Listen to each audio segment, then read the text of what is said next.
আসসালামু আলাইকুম। ওয়ালাইকুম আসসালাম। কাকা কেমন আছেন? আলহামদুলিল্লাহ, আল্লাহ রাখছে ভালোই। কাকা তাইলে যে এটা যে পেঁয়াজের দানা এই ওষুধ দিচ্ছেন কাকা, এই ওষুধ কি ওষুধ এটা? এটা হচ্ছে একটিবার। একটিবার। হ্যাঁ, এটা পেঁয়াজের এই দানার জন্য কি কি উপকার হয় কাকা? পেঁয়াজের দানা ঘাস মারা ওষুধ। ও এটা হচ্ছে ঘাস মারা ওষুধ। হ্যাঁ, ঘাস ও মারা আচ্ছা ওষুধ। ঠিক আছে, মাশাল্লাহ কাকা, দানা তো ভালোই হয়েছে ইনশাআল্লাহ। আলহামদুলিল্লাহ।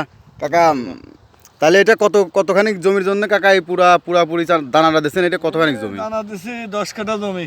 পুরা 10 কাঠা জমিতে না? হ্যাঁ, অনেক সুন্দর দেখেন দানাটা, মোটামুটি মাশাল্লাহ আলহামদুলিল্লাহ। এই যে পিছনে আরো একটু জায়গা আছে।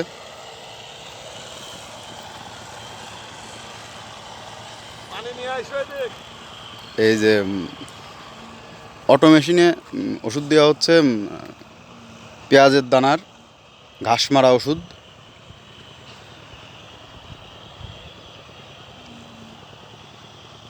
আলহামদুলিল্লাহ।